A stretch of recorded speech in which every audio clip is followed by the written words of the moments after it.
During the past weeks, we have been seeking to understand more and more what it means to say that the present age stands in the sign of the dominion of Michael.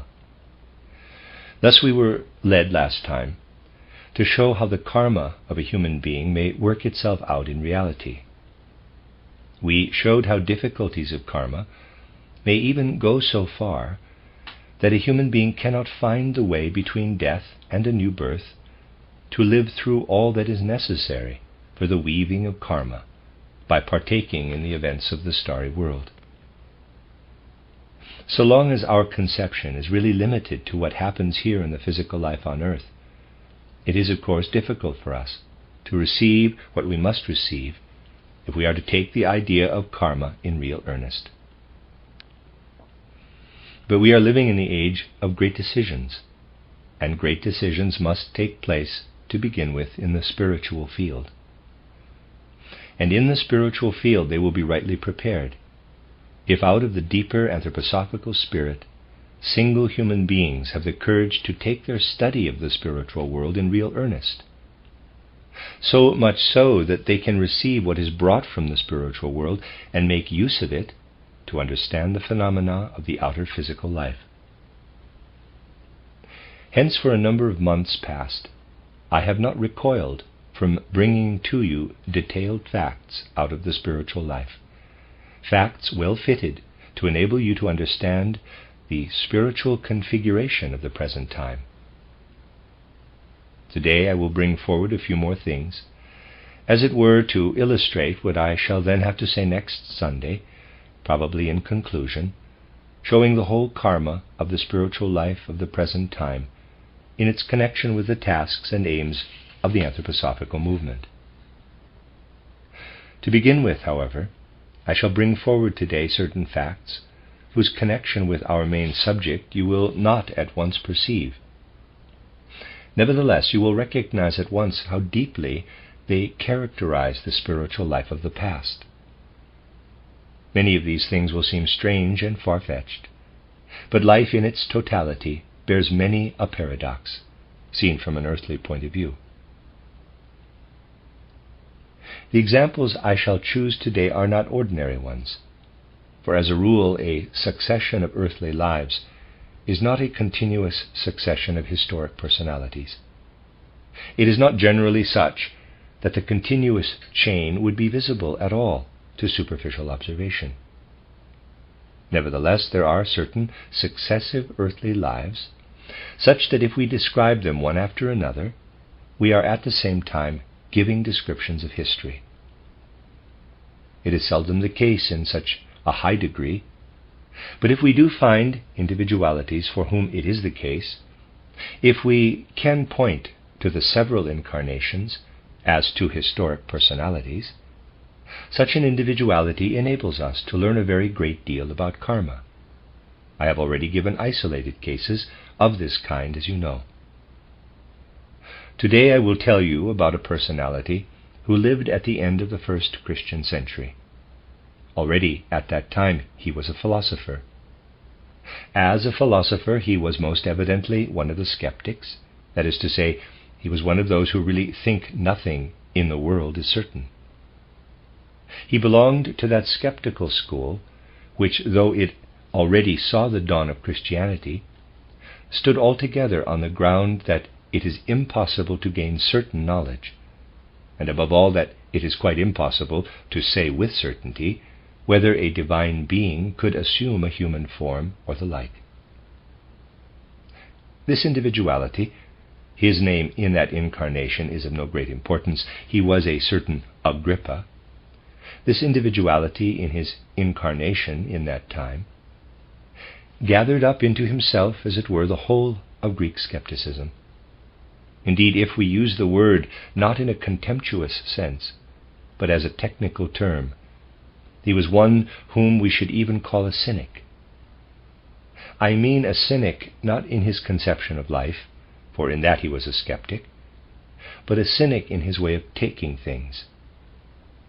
For he was really very fond of making light and joking about most important things that met him in the world. In that life, Christianity passed him by leaving no trace.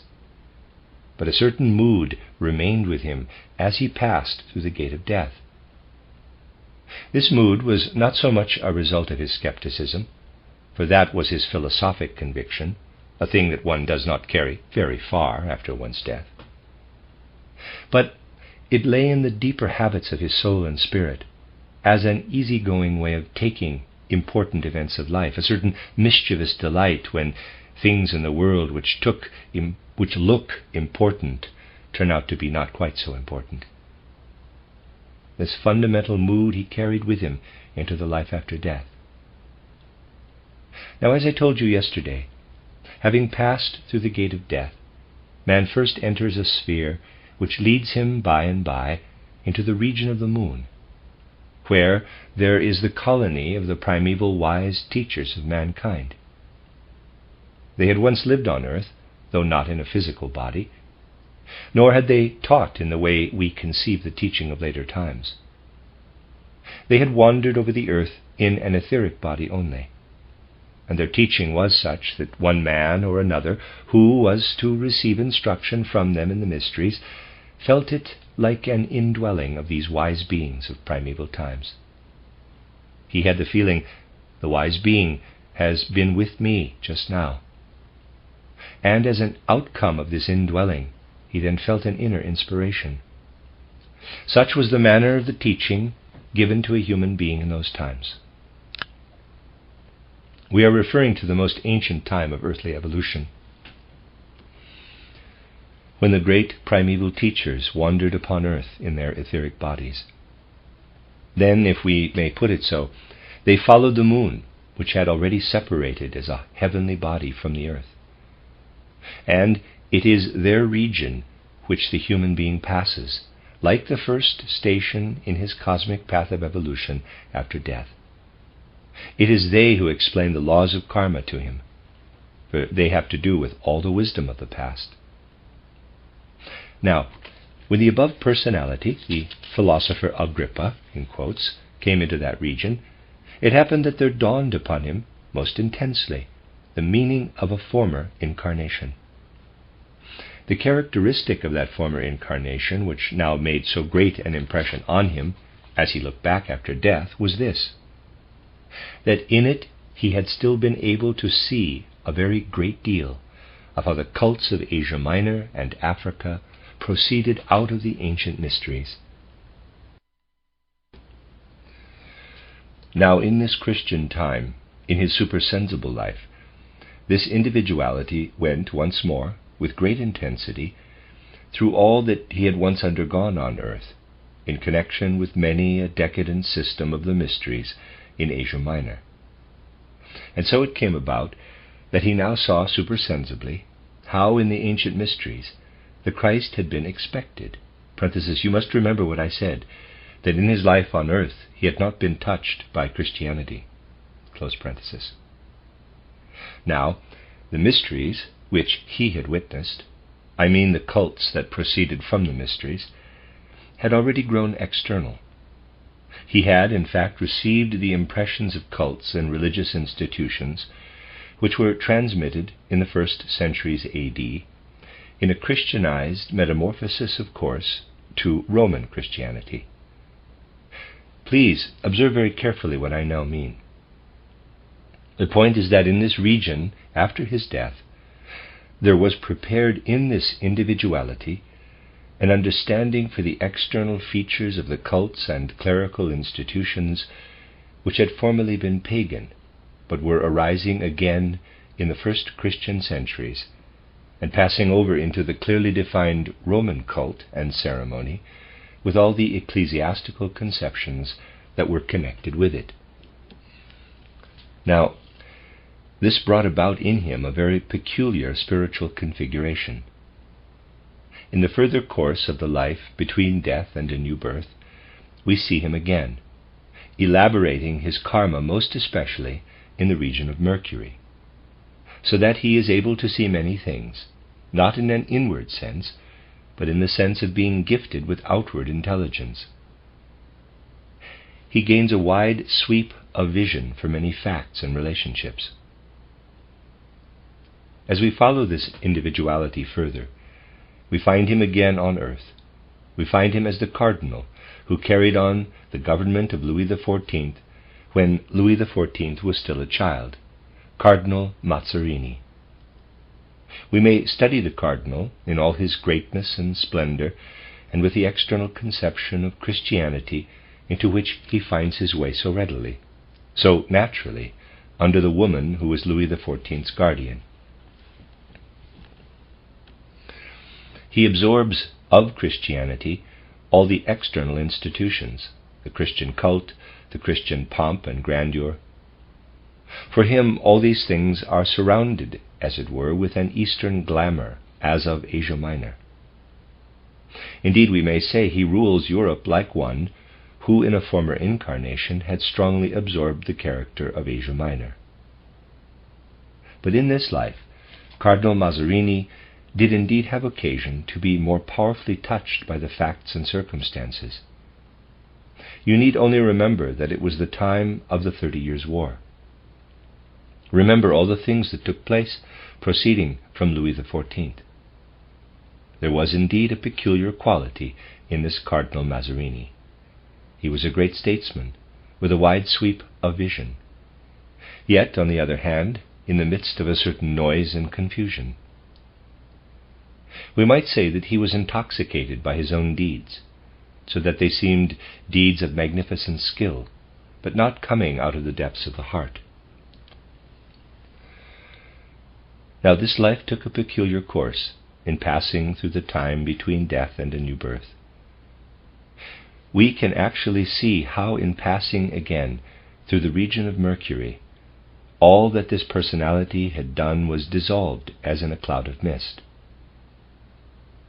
But there remained with him the ideas he had absorbed about Christianity, and all he had undergone by way of skepticism in relation to knowledge. These things were transformed in his life between death and a new birth. Quote, "Science can never lead us to the final truths," close quote.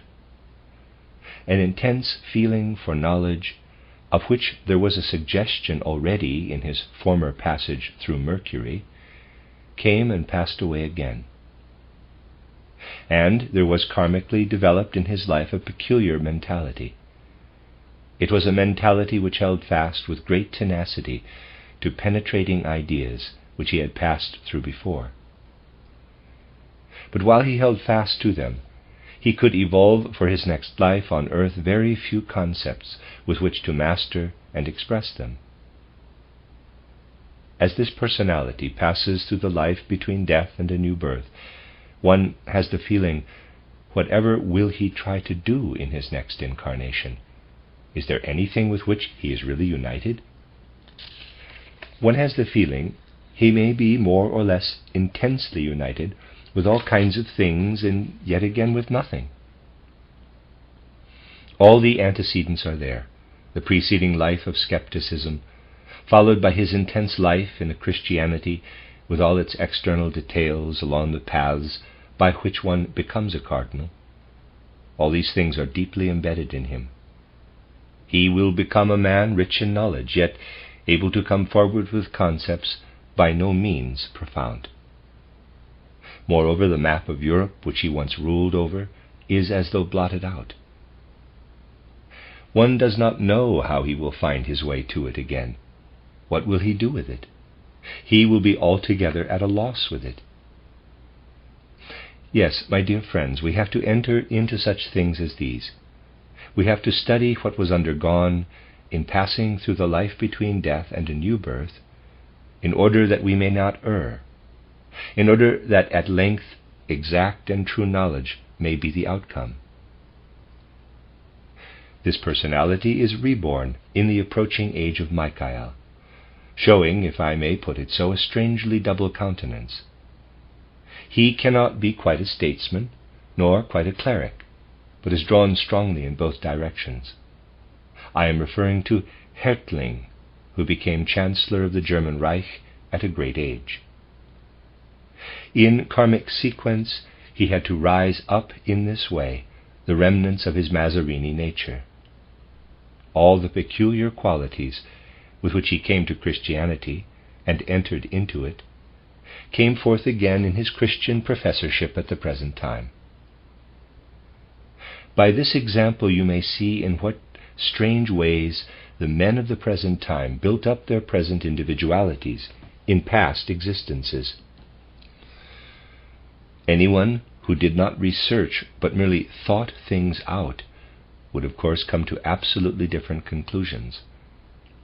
But we only understand karma when we can take these most extreme cases and connections, seeming almost paradoxical in the world of sense. They are there nonetheless in the spiritual world, even as that other fact is there, which I have often mentioned. I mean that Ernst Haeckel, who so violently fought against the Church, is the reincarnation of Abbot Hildebrand, who became Pope Gregory. Here we see how indifferent a matter is the external content of a man's belief or theory in earthly life, for all these things are his thoughts. But if you study Haeckel, especially in connection with what he was as Abbot Hildebrand, as Gregory, I believe he too is included among these pictures from Chartres, you will see that there is in fact a real dynamic sequence.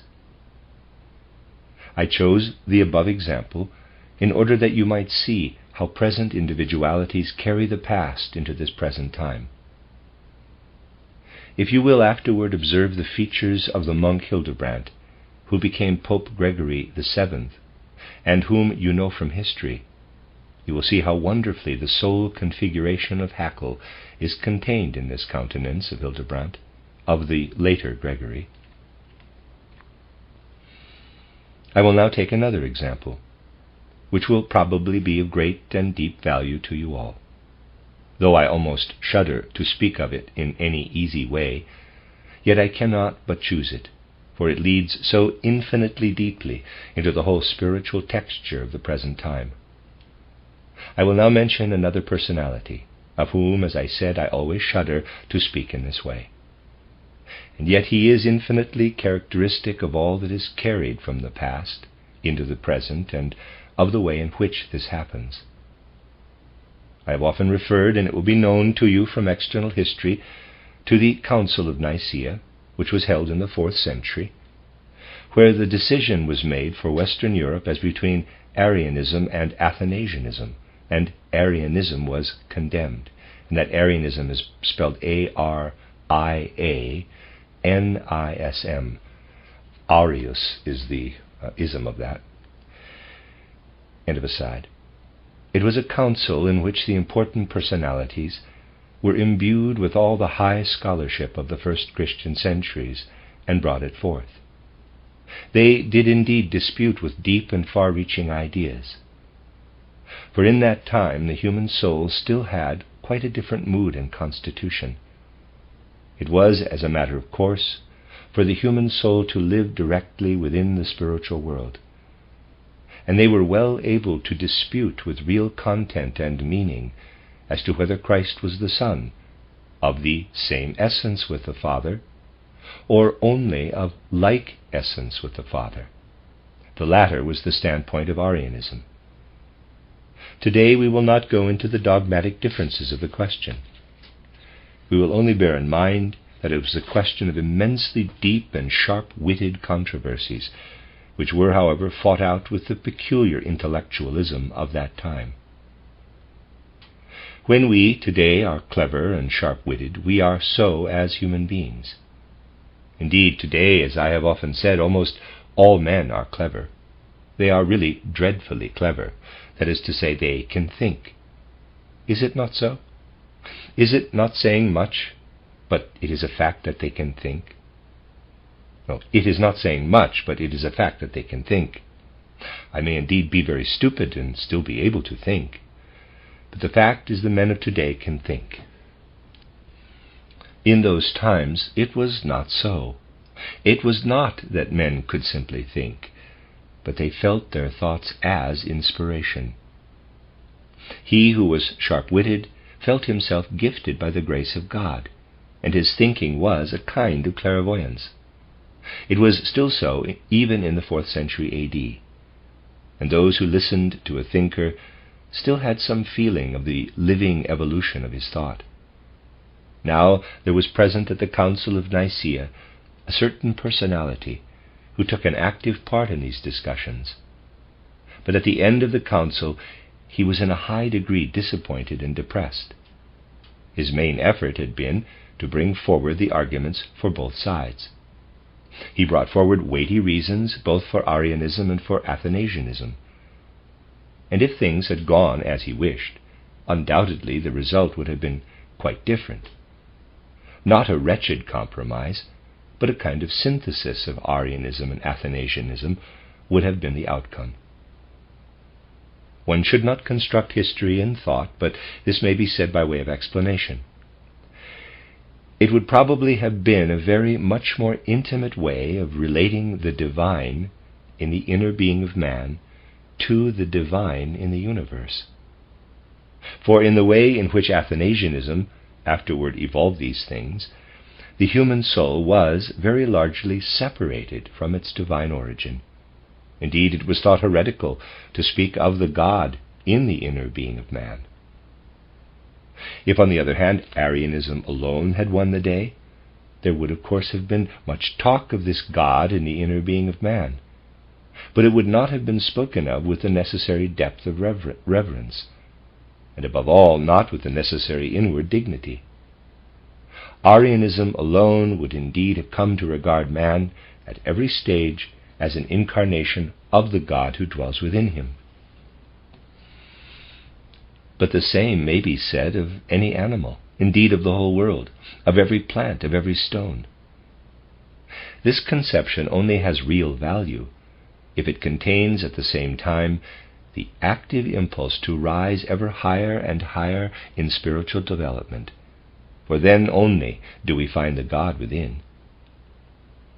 The statement that there is a divine within us at any and every stage of life can have a meaning only if we take hold of this divine in a perpetual upward striving of the self, by whom it is not yet attained. But a synthesis of the two conceptions would undoubtedly have been the outcome if the personality to whom I now refer had been able to gain any decisive influence at the Council of Nicea. He failed. Deeply dissatisfied, he withdrew into a kind of Egyptian hermitage, living a most ascetic life, and was deeply imbued at that time, in the 5th century, with all that was the real spiritual substance of Christianity during that age. Indeed, he was probably one of the best informed of Christians in his time, but he was not a wrangler. This is evident from the very way in which he came forward at the council. He spoke as a man who quietly weighs and judges all aspects of the question, and is yet deeply enthusiastic for his cause, though not for this or that one-sided detail. He spoke as a man who, I cannot say was disgusted, that would not be the true expression, but as a man who felt his failure with extraordinary bitterness, for he was deeply convinced that good would only come for Christianity if the view for which he stood won its way through. Thus he withdrew into a kind of hermitage.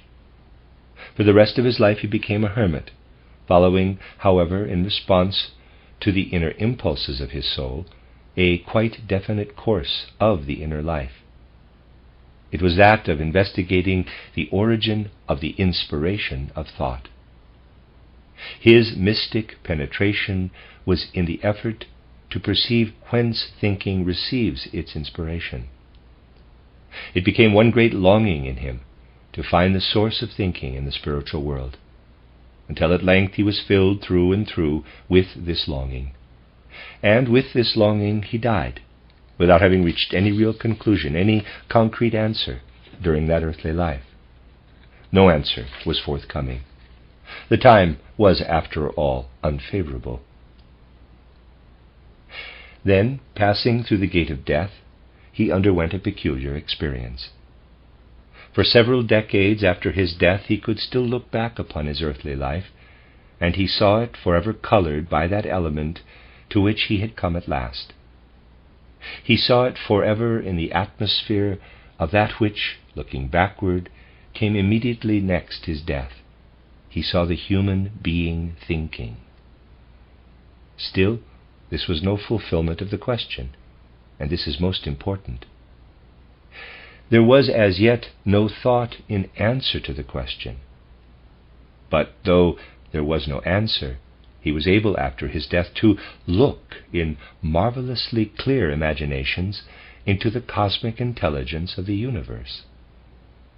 The thoughts of the universe he did not see. He would have seen them if his longing had reached fulfillment. He did not see the thoughts of the universe, but he saw in pictures the thinking of the universe. Thus there lived through the journey between death and a new birth an individuality who was as in a state of equilibrium between mystic, imaginative vision and his former sharp-witted thinking, a thinking, however, in perpetual flow that had not reached its conclusion. In the elaboration of the karma, his mystic tendency won the day to begin with. He was born again in the Middle Ages as a visionary, a woman, who unfolded truly wonderful insight into the spiritual world. For a time, the tendency of the thinker fell entirely into the background. The quality of spiritual vision was in the foreground. For this woman had wonderful visions, while at the same time she gave herself up mystically to the Christ. Her soul was penetrated with infinite depth by a visionary Christianity. They were visions in which the Christ appeared as the leader of peaceful hosts, not quarrelsome or contentious, but like the hosts of peace, who would spread Christianity abroad by their very gentleness, a thing which had never yet been realized on earth. It was there in the vision of this nun. It was a deep, intensive Christianity, but it found no place at all in what afterward evolved as Christianity in its more modern form. Nevertheless, during her life, this nun, the seeress, came into no conflict with positive, dogmatic Christianity. She herself grew out of it and grew into a deeply personal Christianity, which was afterward simply non-existent on the earth. And thus, if I may put it so, the whole universe then faced her with the question, how should this Christianity be realized in a physical body in a new incarnation?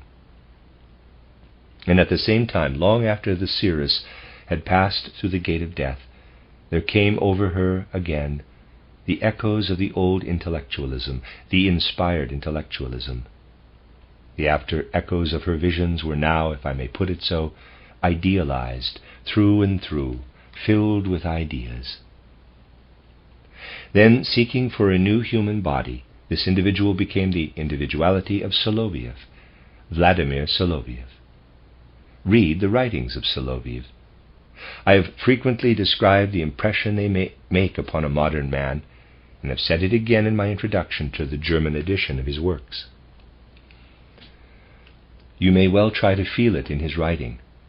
You will feel how much there lies between the lines, how much of a mysticism which we may often feel even sultry and oppressive.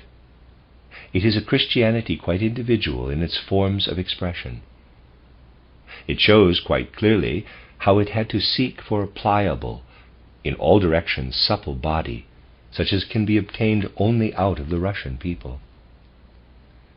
Looking at these examples, I think one may indeed preserve the holy awe and reverence before the truths of karma, which should indeed be held sacred and virginal in the inmost depths of life. For one who has a true feeling for the contemplation of the spiritual world, these deep truths are verily not unworthily unveiled. I mean this in the sense of what is so often said about the sacred veils of truth, of which people say that they should never be drawn aside. Anthroposophy has been reproached again and again, notably in theological circles, for drawing aside the veil of sacred mystery from secret and mysterious truths, and thus making them profane. But the more deeply we enter into the esoteric portions of the anthroposophical conception, the more do we feel that there can truly be no talk of profanation. On the contrary, The world itself will fill us with a holy awe when we behold the lives of man one after another in the marvelous working of former into later lives. We must only not be profane in our inner life or in our way of thinking, and then we shall not make such objections. Read the writings of Solovioff against the background of the previous nun, with her wonderful visions and infinite devotion to the being of Christ. See that ancient personality going forth with deep and bitter feelings from the council where he had brought forward such great and important things.